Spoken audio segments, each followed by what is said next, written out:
joining us. World Law Group is a network of law firms around the world, leading elite network by chambers. And we have, excuse me, 61 firms in the network with more than 21,000 lawyers in 94 different countries. We do collaborate globally through our 17 practice and industry groups. And this particular meeting today is hosted by our compliance and investigations group. You have been muted upon arrival, and I do ask you to remain muted throughout the duration of the presentation, and we will open it up to questions at the end, at which point you can go ahead and use the raise hand feature, and I will call on you, and you can just select unmute to unmute yourself and ask a question. With that, I'm going to go ahead and hand it over to Dr. Rebecca Krause with Taylor Vessing in Germany, who is one of the group's for practice group leaders. Rebecca? Yeah, hello, and thank you, Hannah. Good morning or good afternoon also from my side. Yeah, we are happy to speak with you in the next 1 hour, around 1 hour, about whistleblowing as part of the corporate compliance. First of all, we would like to introduce ourselves shortly. So my name is Rebecca Krause, as Hannah already said. I'm a salary partner at Taylor Vessing, and I'm a corporate lawyer with a special focus on corporate compliance. So I'm usually advising my clients on all preventive compliance measures like the implementation of compliance management systems, the conduct of compliance due diligence and M&A transactions, or the conduct of risk analysis. So I hand over to Fabian. Thank you, Rebecca. Hello, everyone. I'm Fabien Pomard. I'm a partner in Soulier Avocat, French law firm based in Paris, and I'm in charge of the employment practice within the firm and with the compliance matters attached with the corporate department also, which deals with compliance issues and matters from all our clients. I'll hand the word to Kayra now. Thank you, Fabian. This is Kayra Üçer. I'm a partner at Hergner from Turkey, and I'm located in Istanbul. I'm also a corporate lawyer dealing with M&A and compliance and investigation matters. Back to you, Rebecca. So we are excited to hearing. Yes, thank you. I will now start the presentation, and yeah, we are happy to discuss any questions you might have at the end of our presentation. Yes, whistleblowing as part of the corporate compliance. We thought this is a very interesting topic at the moment, not only because of the EU directive, which applies to the EU countries, and therefore we involved Germany and France, and would like to show you how the EU directive is implemented. And also we involved the Turkey, where the EU directive not apply, and how whistleblowing is implemented here. So yeah, first I would like to give you a short overview about the legal framework. As you may all know, we have the EU directive since November 2019 on the protection of people reporting infringements of EU law. So the goal of such directive is the protection of whistleblowers. And here I always say it is not a compliance directive as such. It's more an employment directive, because the first intention of the directive is the protection of the whistleblowers, and as an annex, the companies should be obliged to introduce a whistleblowing system. The scope of the directive is as follows. The personal scope is very broad because it does not only comprise employees of the company, but also third parties with work-related connections.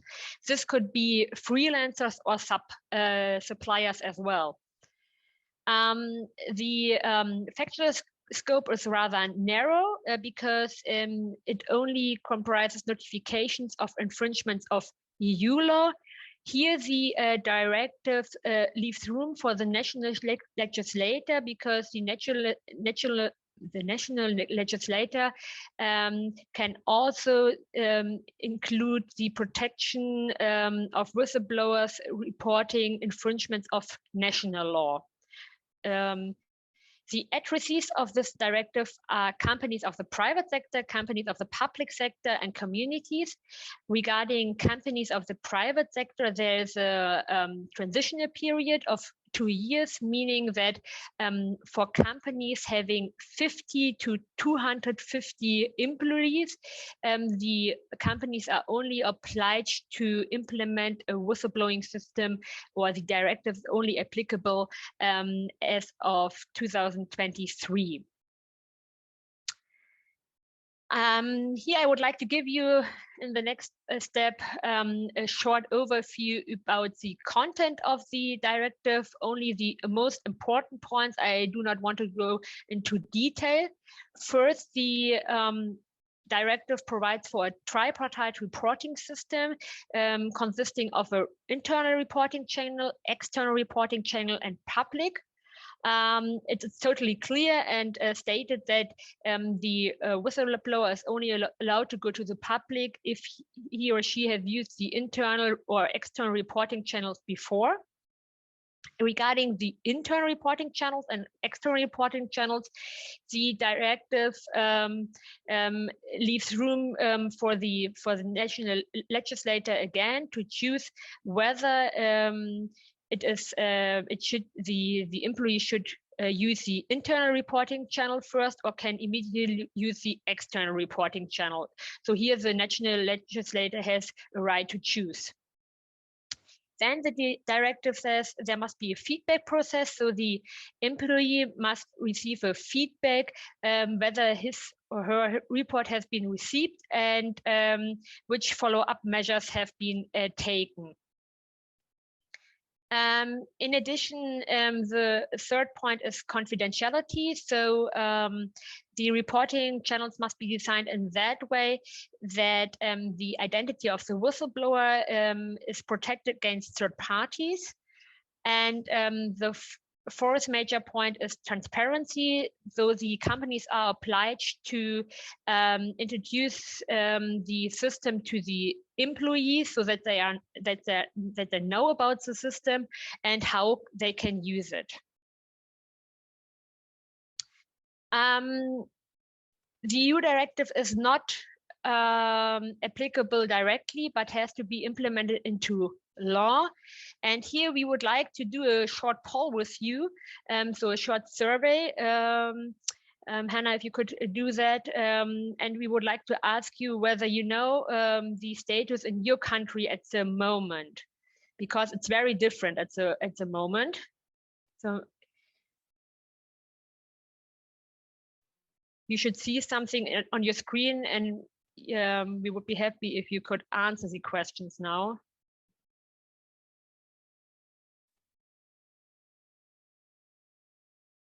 Yeah, we have a different, a very different picture. So, yes, there is a implementation law which is based on EU directive, say 10%. Yes, there is one, but independent of the EU directive, there's 33%. Yes, but I do not know if it is based on the EU directive, say 25%, so it's 3 per person, and no, 2, and I don't know 2. So yeah, this is also our understanding and reflects our understanding, because the situation is very different at the moment. For example, there is an implementation, as far as we know, in Hungary, Slovakia, Czech Republic. You will hear about France later.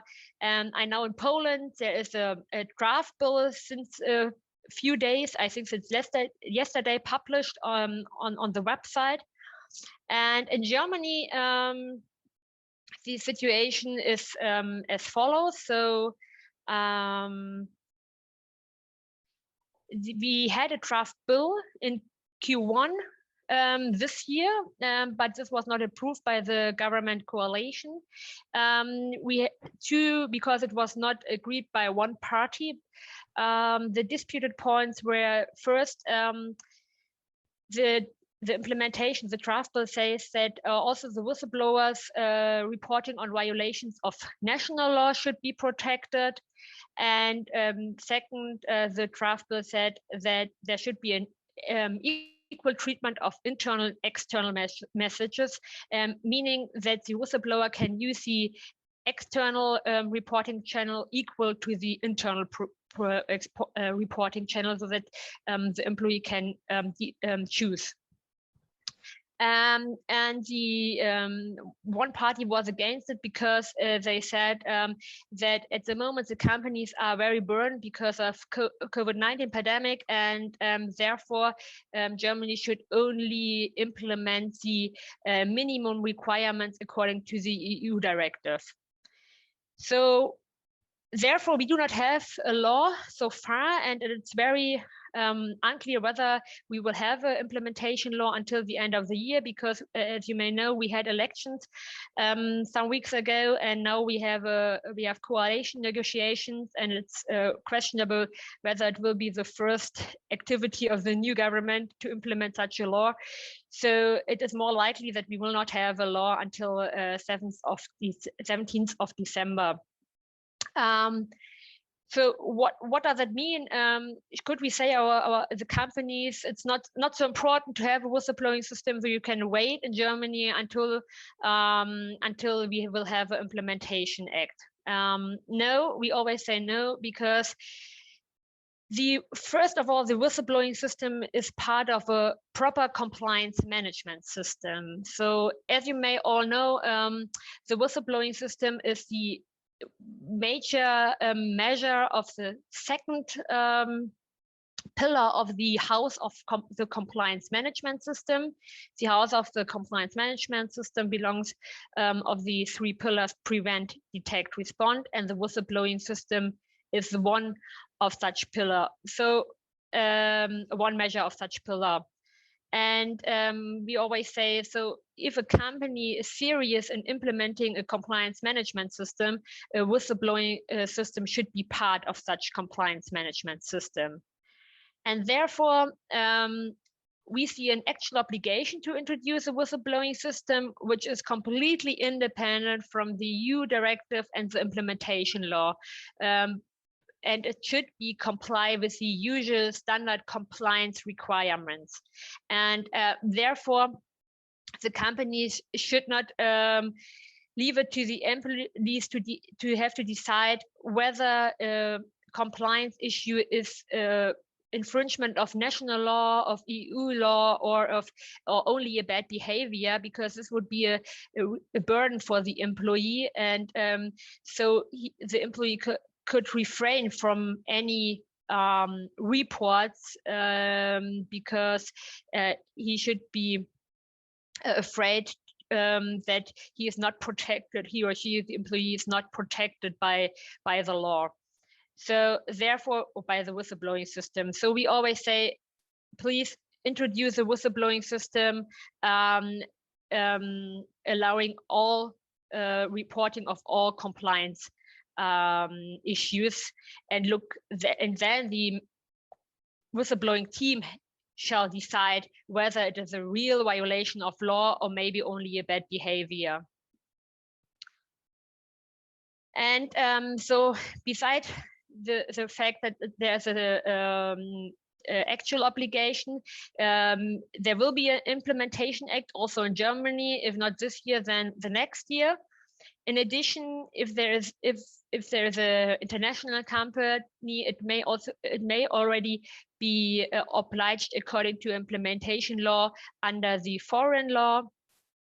And here I always say it is curious if you implement a whistleblowing system only for a subsidiary and not for your headquarter, because your headquarter is in Germany and there's no implementation law, but in Hungary there is implementation law, and therefore I only implement a whistleblowing system here. So for me, this would not make any sense. And another point is, it is discussed at the moment whether the EU directive is direct applicable. This is disputed, it's not clear, but it's not unlikely that an employee will invoke that the application of the EU directive, and that a court in a case of a dispute will agree with it. So there's a risk for the companies, and therefore also we say be prepared and implement a whistleblowing system now and not later. Yeah, what should the companies do? For us, the implementation of a whistleblowing system consists of 3 modules: corporate compliance, labor law, and data protection. Corporate compliance as the fundamental pillar of a whistleblowing system. Labor law, which has to be considered in any case because as I said, the directive is more a employee directive, and the employees will do the reports. And data protection, as data are transferred, it is a big issue here. From a corporate compliance perspective, the implementation of a whistleblowing system has 3 phases: so preparation, implementation, and control. In the preparation phase, the companies should start with the management workshops. So because it's important to convince the management of the necessity of the whistleblowing system in order to ensure that they can convince the employees to use it. Then the companies have to decide on a technical solution, how they want to implement the whistleblowing system with respect to technical perspective.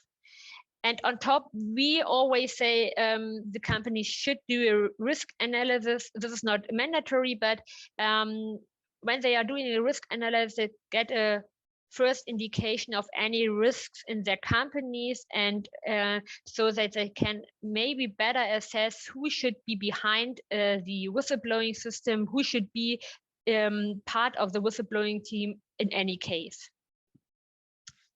Then the implementation phase starts. So from a corporate governance perspective, it should start with resolution of the shareholders and delegation of, because management duties are delegated. The duty of disclosure is a specific management duty, and for its delegation, a resolution by shareholders and the management is required.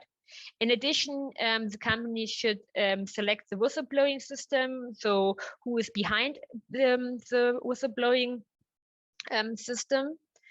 Then the companies have to prepare guidelines and handbooks showing the whistleblowing process, which could be given to the employees. The whistleblowing process has to be implemented, and here the employment and data protection requirements have to be considered. And then trainings are very important for the employees as well as for the whistleblowing system, so that the employees know what they can report, when they can report, what they can do here. No compliance measure without control. So it's important to have a regular review of the whistleblowing system, to look which reports have been done, to whether any reports have been done. If not, the company should consider whether the whistleblowing system is maybe not accepted by the employees. Regular trainings are also very important because there will be new employees, there will be innovations of the whistleblowing system as such. Maybe the current employees forget the technical possibilities, so regular trainings are important. Lessons learned is also very important. So this system should be developed if you identify any potential for improvement. And reaction, of course, if you have a report and there is a compliance issue, according to the whistleblowing system, then you should investigate this issue, and if necessary, you should sanction it.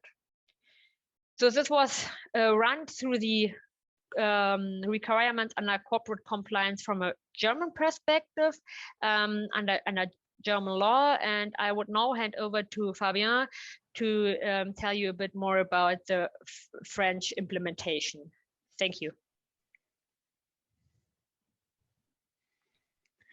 Thank you, Rebecca. I'm just having my screen shared so that everyone can see.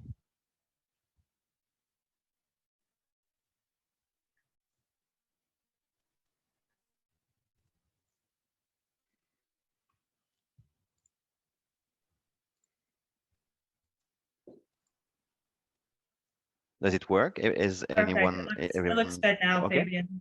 Yes. Okay. So I'm going to present the French law regime of the whistleblowing, which was very practical, based on voluntary basis for the companies until 2016 and 2018, where we can say everything changed in France because a specific act was passed, which content is quite similar to the content of the EU directive, which has not been transposed under French law right now, but which should be transposed on next November, so in approximately 1 month. So before 2016, we were having under French law two kind of regime: the individual whistleblowing regime, which was not, as I said, very regulated, and which mainly depended upon the voluntary basis of the companies who may want to implement a whistleblowing system or not, and for which the whistleblower status was not defined or even protected. Apart from this, we already had for years now a collective whistleblowing system, which is on the staff representatives' duties, who can alert and inform the company on specific topics, either financial or personal rights. And I know this is not the topic at stake today, but I just wanted as a context to give you the full picture of what we consider in France as being whistleblowing. The individual part, which concern every employees per se, and the collective part, which depend on the staff reps' duties. I'm trying to go to the, yes. So the individual whistleblowing, we'll see, has two parts of legislation or regime right now in France.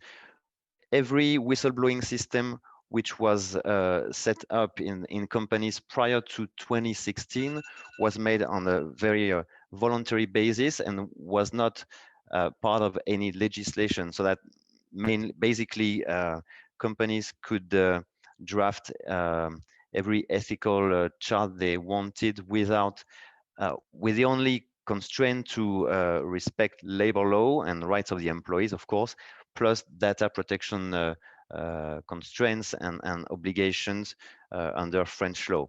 But no specific regime or legal regime was applicable to whistleblowers or the system itself. Everything changed. I'm just here skipping the collective whistleblowing part because this is not our topic here, but it's just for the context so that you know that staff reps have collective whistleblowing duties.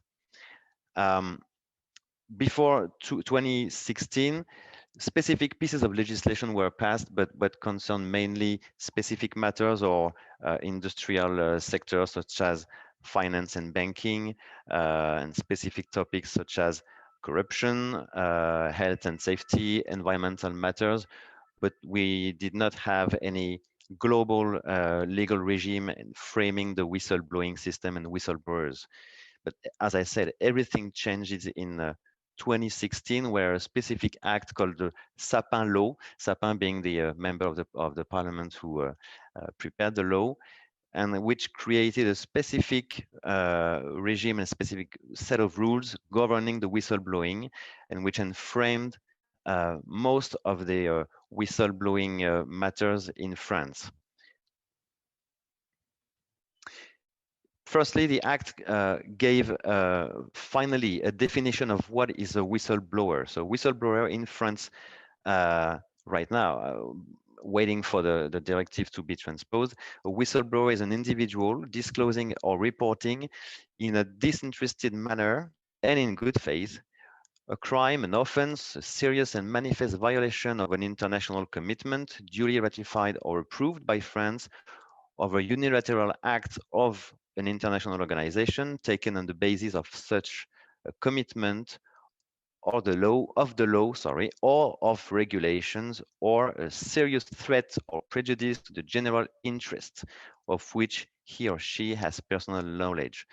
So, as you can see, the scope of whistleblowing is very large, but it's only concerned. Well, it concerned the breach of a law or an international commitment, which does not concern per se the what we could call the bad behavior or the unethical behavior, which is the scope of a specific whistleblowing policies, but which do not provide for the whistleblower a specific legal protection.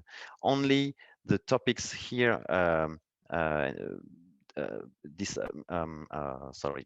given by the law provide the whistleblower a specific protection, and the whistleblowing practice a specific legal regime.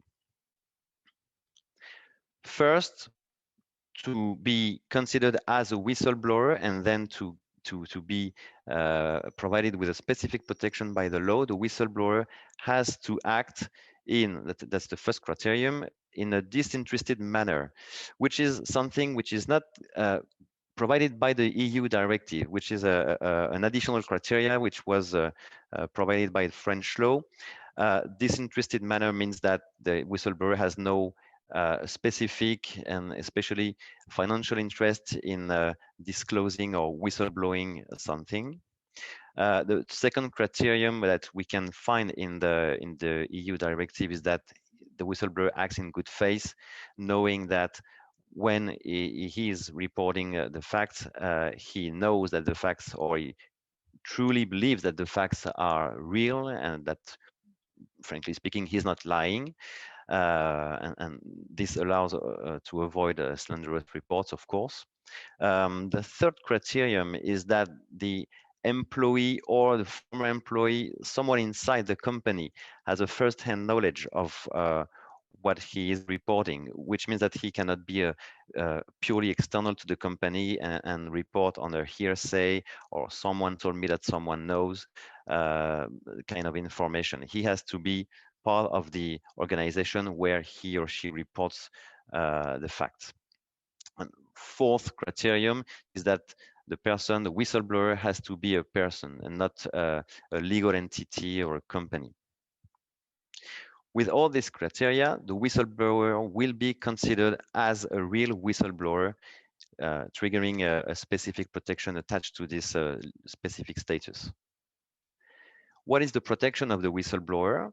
Well, the first one is that whistleblowers are protected from any retaliation, which means on a professional level, any sanctions such as dismissal or discrimination or specific measures that would put him away from other colleagues or prevent him from benefiting from any promotion or salary raise. The consequence of this is that every measure which would be considered as a retaliation measure would be nullified by the courts, and the employee at stake could also be granted damages for this kind of measure. Whistleblowers are also protected with several mechanisms, such as a specific right to evidence, which means that when a whistleblower is saying that he's facing retaliation from his employer because he has whistleblowed some facts, his burden of proof will be very light, and only he would have to present or to show to the judges some fact that may suggest the existence of any retaliation, and the burden of the proof would be uh, given to the employer, who would need to evidence that the disputed measure was taken for an objective reason which is not related to the whistleblowing of the employee. Second protection is that, of course, everything which may identify the whistleblower is strictly confidential, so that no one will know who is the whistleblower here. And the sanction attached to this confidentiality duty is very high, because anyone who discloses the identity or facilitate the identity of the whistleblower could be condemned up to a 2 years imprisonment term. That's for the legal representative of the company, and or a fine up to 30k euros. The whistleblower could also be freed from any secrecy violation, which means that he can violate, let's say, a secret without fearing any criminal sanction attached to the protection of this secret. And lastly, if the whistleblower was facing a specific retaliation measure, such as a dismissal, he would benefit from a specific faster legal proceedings with which he could go to court in a very reduced delay of 1 or 2 months, having his case judged by the court. Whereas in France, the usual process for this kind of proceedings is 2 years. So it's very fast for such for this status. The Sapin law provides for penalties, as we said, like disclosing the identity of the whistleblower, but also any measure which would obstruct in any way whatsoever the transmission of the report to any persons who are in charge of collecting the report, is liable to once again a term of imprisonment of up to 1 year, and a fine of up to 15k euro.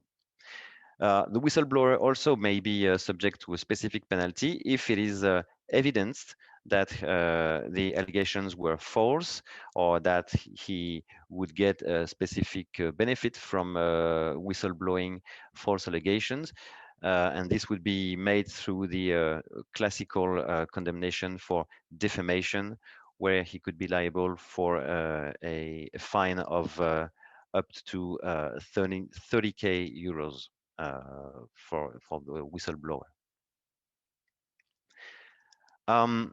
When we are talking about the reports and what should be reported by the whistleblower, as I said earlier, there are 2 kinds of reports that could be made by the whistleblower. First one would be what we used to know in the previous ethical charts prior to the passing of the Act of 2016, which concern bad behavior or behavior which are against ethical rules internal to the company. And this would not provide any protection for the whistleblower under this law.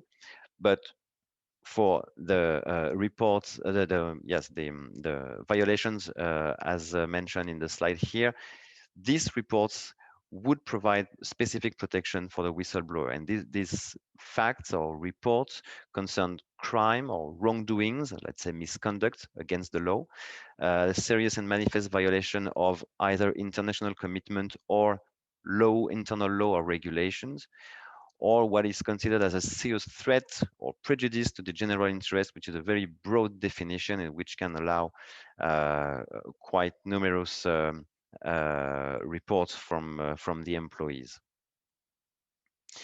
You will see on the right side of the slide some few examples that may be whistleblowed by the employee.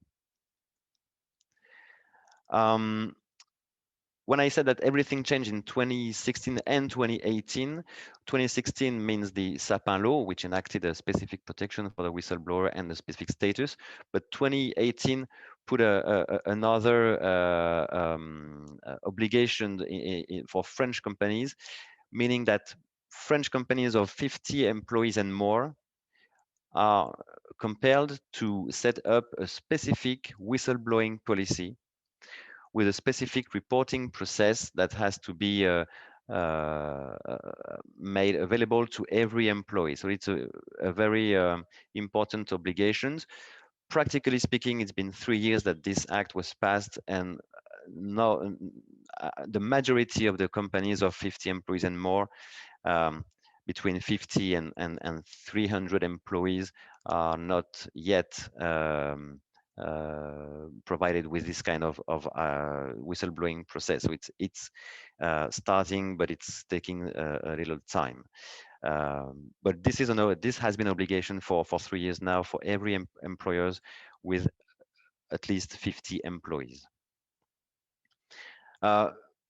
With this policy, for every companies of more than 50 employees, the reporting process has to be firstly discussed and voted by the staff representative, which means the Works Council in France, and this has to be disclosed to every employees, who should know that how they can submit their report through internal channels and maybe also external ones. We will see that in a few minutes. How to provide the facts, information, or documents in support to their whistleblowing, and they also should know from the company that how long would the delay would take to have their report treated, answered, and followed up if needed. One other piece of the legislation which is very important is the strict confidentiality of the whistleblower. The confidentiality applies to the identity of the whistleblower, the information provided by the whistleblower, plus the person mentioned in the report of the whistleblower. Everything has to be strictly confidential. And finally, the employees should know that the information gathered from them can be kept during the process as needed, but should be destroyed after the investigation has been processed, especially if the investigation does not come to any specific conclusion, because there is no basis to follow up with any action. Yeah, as I said, the confidentiality of the report is crucial, and this is where the employers should be very cautious, especially because the sanctions for breaching this confidentiality is very heavy. We're talking about 2 years imprisonment and 30k euro as fine. As regards the reporting channels, this is quite contrary or different from the EU directive. In France, with the Sapin law, the channels are subject to a certain hierarchy and a chronological order. Firstly, the employee shall inform his supervisor or HR director, manager, and only if no specific consequence is attached or reaction is made with the report. This is only when the employee should go with the judicial or administrative authorities, mainly a court, or a labor inspection, or even a union, but only if the first internal channel hasn't triggered any reaction.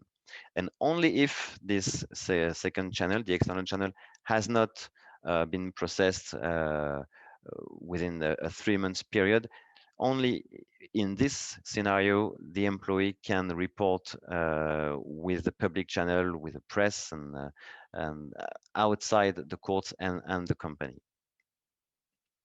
So this is a main difference with the EU directive, which does not set such a hierarchy between the channel, the reporting channels.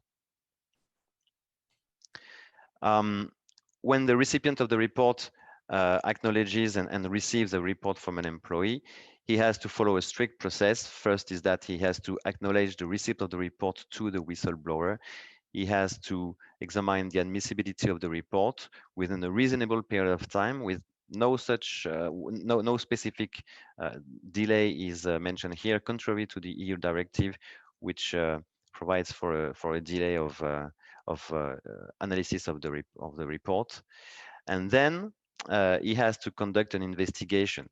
Here, he should make it quick because under French law, there is a statute of limitation of 2 months existing between the moment where the employer is aware of a report and decides or not, but if he decides to sanction the person accused of any misconduct. After 2 months between the reception of the report and the action, he cannot do anything. The statute of limitation is very strict, and no sanction can be taken against the accused person if the facts are considered serious and real. When conducting the investigation and hearing all people concerned by the report, it is with the Sapin law, lawyers have been authorized to conduct the hearings with the reporting person, the person mentioned by the report, and every person that would be necessary to be heard. And this is something which is quite new, and personally I've done it twice, being the counsel of the company. This is something which is authorized as long as the interviewees are quite clear on the fact that lawyers are the company's lawyer, but with no secrecy of the exchanges between the interviewee and the lawyer, and letting know to the interviewees that they may attend the hearing with their own lawyer if they feel it necessary.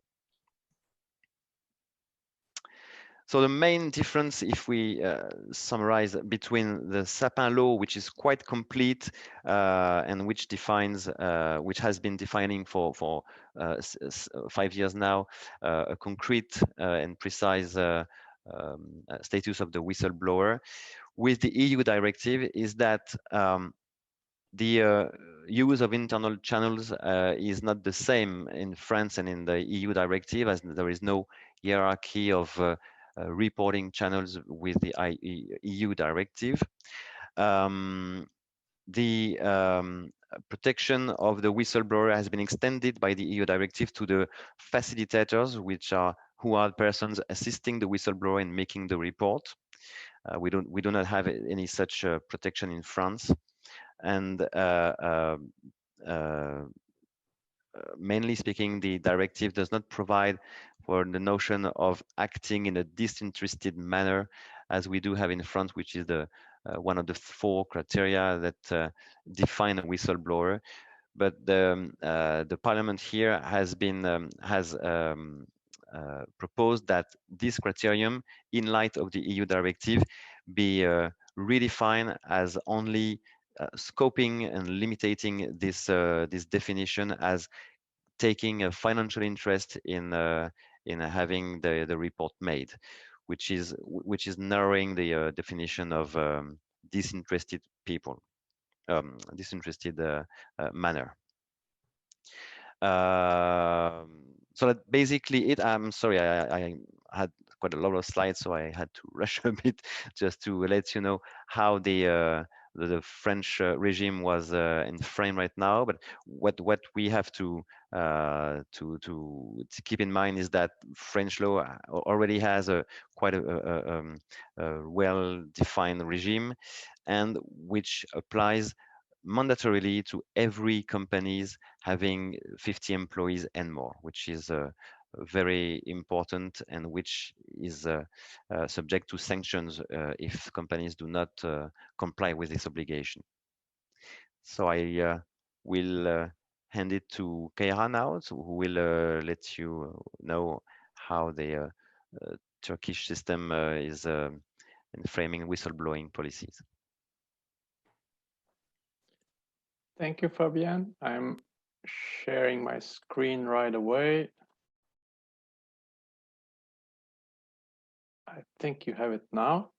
I could only prepared just Kaira, one slide. It's not on a presentation mode. Oh, yeah. So sorry. Thank you. I thought I clicked. I could only have prepared just one slide and say that we don't have any whistleblowing rules, and that's it. Thank you for your time. But I'm going to take like around 10 more minutes just to give you some background, because we don't have the rules, but we have the practice of whistleblowing in private companies. And even without the rules that can be applied, it could have been, of course, better if we had the rules. But sooner or later, I would expect Turkey to imitate or get influenced from the EU directive.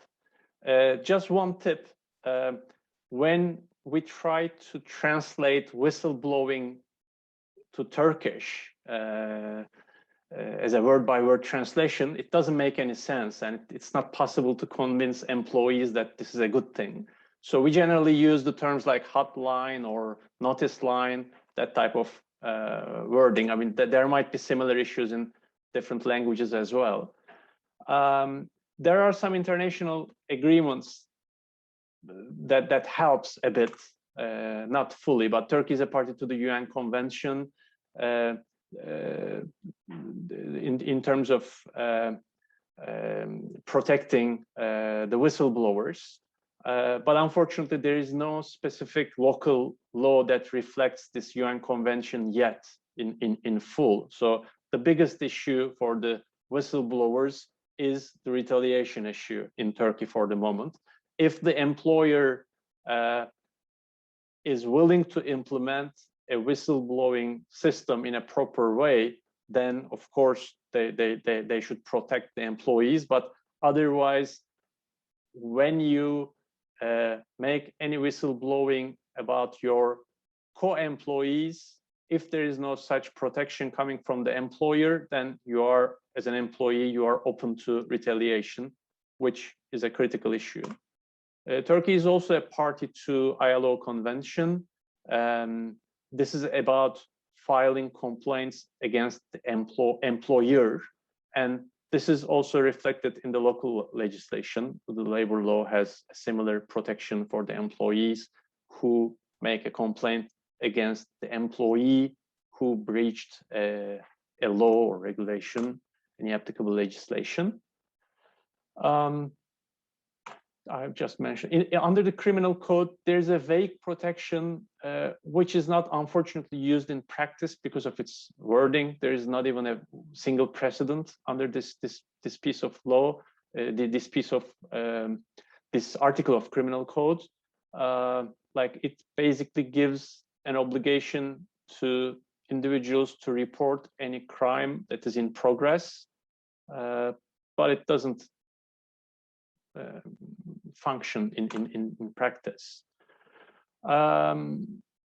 So in a nutshell, the main issue in Turkey is we don't have any whistleblowing law, and we don't have any protection under the labor law or any other piece of legislation for protecting the employees from other employees. But the companies who are aware of the importance of whistleblowing in the compliance world are using their internal whistleblowing systems, because at the end of the day, you don't generally find out internal issues, breach of laws, white-collar crimes by usual audits. Most of the time, or I think it was like there was a statistics like it's around 80% or something like that, it comes from other employees. So having whistleblowing lines in that sense are pretty critical.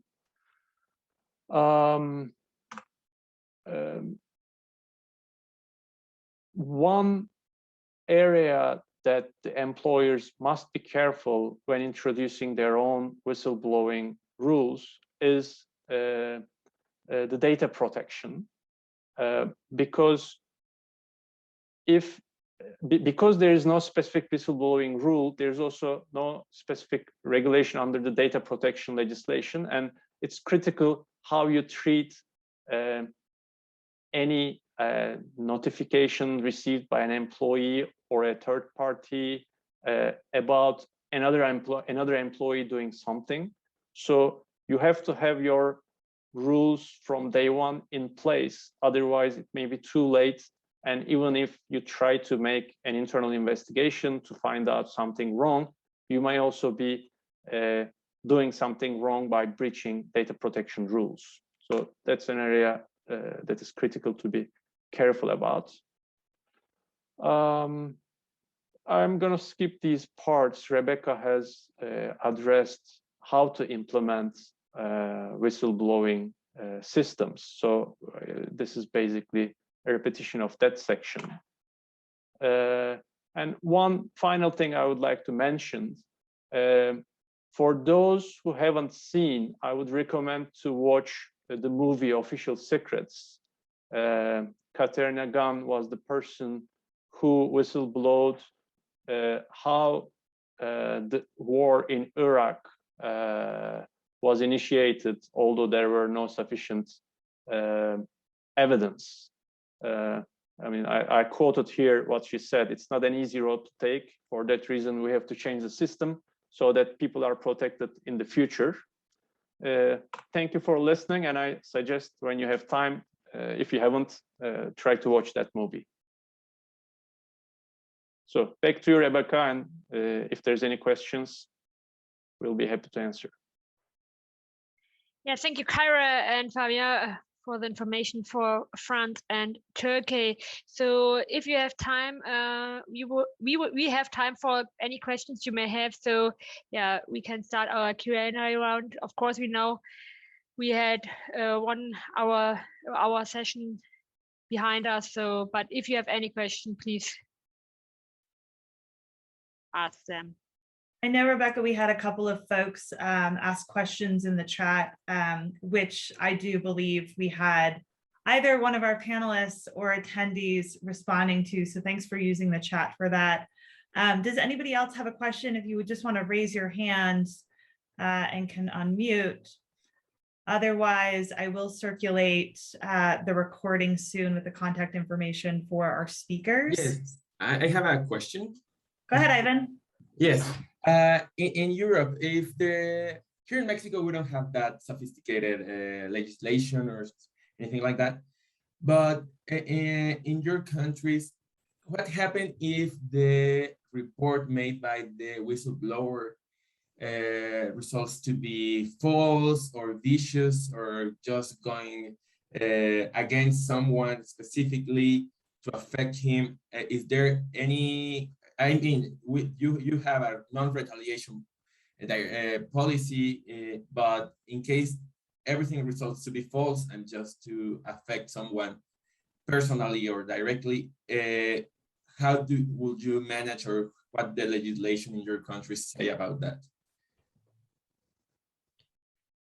Yeah, first you're right. As a first, there is something in the directive saying that the companies have to protect the whistleblower, and but it depends. It really depends on the implementation of the law of the implementation law in the national countries.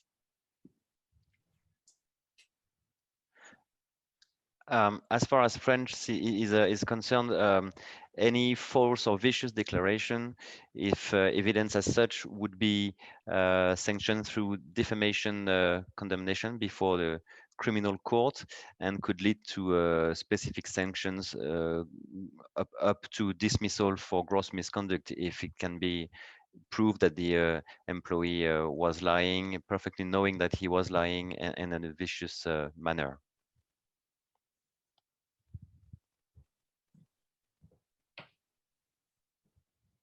Thank you.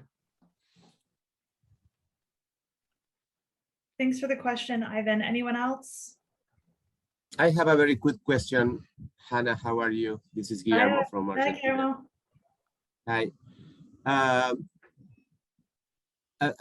You may have explained this, but I may have missed the point. But under German and French law, if the conduct that is, or the facts that are in the complaint of the whistleblower occur in a subsidiary outside Germany or outside France, does the whistleblowing law applies? That can a whistleblower in Argentina or Mexico report misconduct occur in these countries to the headquarters of the company? And the complaint and the whistleblower will be protected?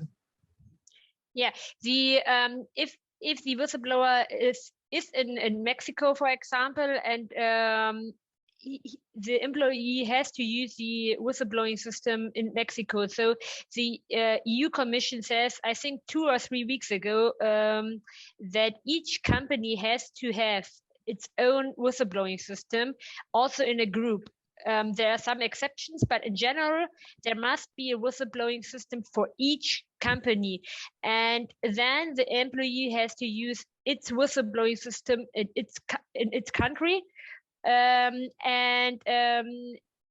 the employee use it, then it's only protected by the law in the country. So if it is a Mexico case, then then the employee is protected in Mexico under Mexican law.